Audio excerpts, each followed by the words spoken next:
6 महीने पहले कमल शादी करके अपने ससुराल रामपुर आई थी। उसका पति राकेश और ससुर किसी काम से बाहर गांव गए थे। घर में कमल और उसकी सास ही थी।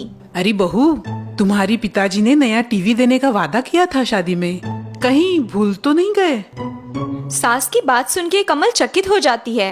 अच्छा, लेकिन पिछले महीने ही मेरे बाबूजी ने नया फ्रिज भेजा है, फिर अब टीवी? हाँ, वही तो मैं भी कह रही थी, लेकिन तुम्हारे पिताजी मान ही नहीं रहे। बड़ा प्यार है तुमसे। सास की बात सुन के कमल सोच में पड़ती है। पता नहीं पिताजी ऐसा क्यों कर रहे हैं। मेरे शादी के लिए पहले ही उन्होंने इतना कर्जा उठाया है। कुछ दिन बाद कमल के ससुराल में बढ़िया सा एलईडी टीवी आ जाता है।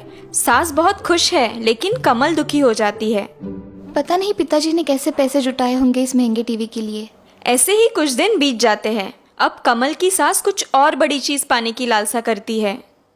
बहू, तुम्हारे पिताजी कार कब बुक कर रहे हैं? 1 महीना हो गया उन्होंने वादा करके। सास की बात सुन के कमल को झटका लगता है। जी, और एक कार? हमारे पास तो पहले से ही एक है ना। अरे उसमें एसी नहीं है ना, और बहुत छोटी भी तो है। और तुम्हारे पिताजी ने खुद ही हमें कार देने की मनीषा जताई, तो हम ना नहीं बोल सके। सास की बात सुन के कमल उलझन में पड़ती है।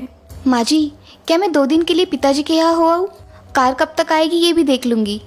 कमल की बात सुन के सास खुश होती है। हाँ हाँ, बिल्कुल जाना, मैं यहाँ सब संभाल लूंगी। अगले दिन कमल अपने मायके निकलती है। प्रणाम माँ जी, आप अपना ख्याल रखना। हाँ हाँ, तुम चिंता मत करो। कार तो आ ही जाएगी आज नहीं तो कल। लेकिन तुम लौटते वक्त अपने मायके से कुछ कीमती मूल्यवान चीज लेके आना। खाली हाथ मत लौटना। हाँ, नहीं, वो क्या है ना, नई दुल्हन के लिए अशुभ होता है, ऐसा मानते हैं। हे भगवान, इनकी भूख तो दिन ब दिन बढ़ती ही जा रही है। कमल अपने मायके पहुंचती है और अपने पिताजी से कार के बारे में पूछताछ करती है। क्या? कार? और वो भी एसी वाली? नहीं, मैंने तो ऐसा कोई वादा नहीं किया है। और अब तो मेरी सारी जमा पूंजी भी खत्म हुई है।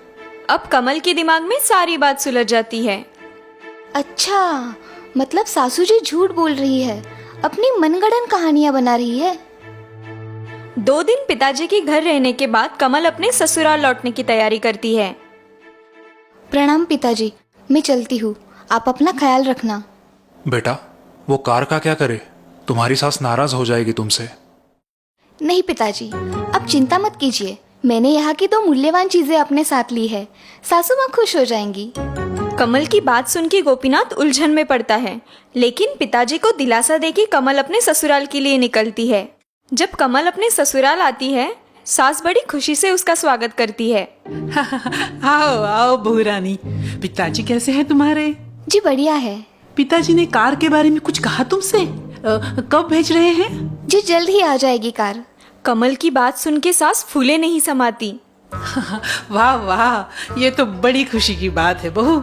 राकेश और तुम्हारे ससुर जी शहर से लौटेंगे ना, और आंगन में नई बड़ी लंबी कार देखेंगे तो बड़े खुश हो जाएंगे। वरना मुझे कोई शौक नहीं है गाड़ी वाड़ी का। जी माँ जी, मैं जानती हूँ। अच्छा अच्छा, वो सब ठीक है, लेकिन अब तुम खाली हाथ आई हो क्या? नहीं माँ जी, पिताजी ने 2 बड़ी मूल्यवान चीजें भेजी है आपके लिए। कमल की बात सुन के सास की आंखें चमक जाती है। ओह, बड़े समझदार हैं हमारे समधी जी। दिखाओ तो, क्या मूल्यवान उपहार भेजा है उन्होंने हमारे लिए। कमल अपने बैग से 2 छोटी पोतलियां निकाल के उन्हें दिखाती है। वो देख के सास की आंखें फूल जाती है। माँ जी, क्या मैं आपको ये उपहार रात के भोजन के बाद दिखा सकती हूँ? लेकिन क्यों बहू? जी, दरअसल उन्हें पोतली में से निकालने का मुहूर्त पंडित जी ने दिया है, और वो रात में है, इसीलिए। कमल की बात सुन के सास मन ही मन खुश होती है। उसे लगता है कि उस पोतली में हीरे की चमचमाती अंगूठी या फिर मोतियों की माला होगी। लगता है समधी जी ने बहुत ही मूल्यवान उपहार भेजा है मेरे लिए। हाँ, ठीक है, जैसे तुम सही समझो। एक काम करना, इस खुशी में आज भोजन में कुछ पकवान बना दो। खीर बना दो, नहीं तो गाजर का हलवा ही बना दो। राकेश और उसके पिताजी भी बिजनेस ट्रिप से आज आने वाले हैं ना। जी माँ जी, जैसे आप कहे। रात को सारे खाना खाने बैठते हैं। कमल खाना परोसती है, लेकिन जैसे ही सास पहला निवाला लेती है, उसका मुंह कड़वा हो जाता है। बहू, अरे ये क्या, सब्जी में बिल्कुल नमक नहीं है। हाँ बेटा, और खीर में भी बिल्कुल स्वाद नहीं है। शायद तुम चीनी डालना भूल गई हो। कमल अंदर जाके मायके से लाई 2 छोटी पुतलियां लेके आती है। ये क्या है बहू, पहले नमक चीनी तो लाओ। जी ये वही है। कमल की बात सुन के सास, ससुर और उसका पति राकेश उलझन में पड़ते हैं। क्या तुम अपने मायके से चीनी और नमक लाई हो? जी। कमल की बात सुन के सास ससुर अचरज में पड़ते हैं। राकेश थोड़ा गुस्सा होता है। मैं तुम्हें बहुत समझदार समझ रहा था, लेकिन ये तुमने बहुत गलत किया है। हाँ बहू, राकेश ठीक कह रहा है। तुम्हारे मायके वाले क्या सोचेंगे हमारे बारे में? कमल हल्का सा मुस्कुराती है। जी मैंने तो सिर्फ माँ जी की इच्छा पूरी की है। कमल का जवाब सुन के ससुर और राकेश अचरज से सास की तरफ देखते हैं। सास जरा सी डर जाती है। माँ, क्या कमल सही कह रही है? नहीं बेटा, मैंने ऐसे नहीं कहा था कि अपने मायके से चीनी और नमक ले आना। माँ जी, लेकिन आप ही ने मुझे कहा था कि अपने मायके से वहाँ की कुछ मूल्यवान चीजें लेके आना, वरना अशुभ माना जाता है। कमल की बात सुन के सास गड़बड़ा जाती है। कुछ भी मत बोलो बहू, कौन सी दुश्मनी निकाल रही हो? माँ जी, मेरी स्वर्गवासी माँ हमेशा कहती थी कि चीनी और नमक हमारी गृहस्थी की बहुत मूल्यवान चीजें हैं। क्यों? ऐसा क्यों कहती थी वो? क्योंकि अगर ये दोनों नहीं रहेंगे तो हमारा भोजन फीका हो जाएगा और उस कारण हम भोजन का पूरी तरह से आस्वाद नहीं ले पाएंगे और बिना रुचि के हमारा जीवन भी नीरस हो जाएगा। हाँ, ये तो लाख पते की बात की है तुम्हारी माँ जी ने। बिना स्वाद जिंदगी मतलब बिना सुगंध के फूल, बिना पानी की नदी और बिना सुर के कोयल। जी पिताजी, बिल्कुल यही कहना था मेरी माँ का भी। बातचीत चल रही थी, तभी कमल के ससुर के दिमाग में कुछ विचार आता है। 1 मिनट बहू, इसका मतलब तुम्हारी सास तुम्हें मायके से कुछ ना कुछ कीमती लाने को कहती है? तो क्या ये टीवी और फ्रिज भी इन्हीं की डिमांड थी? कमल अपनी सास को देखती है। सास की गर्दन शर्म से झुक जाती है। नहीं नहीं पिताजी, वो तो मेरे बाबूजी की इच्छा थी। तो फिर इस बार माँ ने मूल्यवान वस्तु की डिमांड क्यों की थी?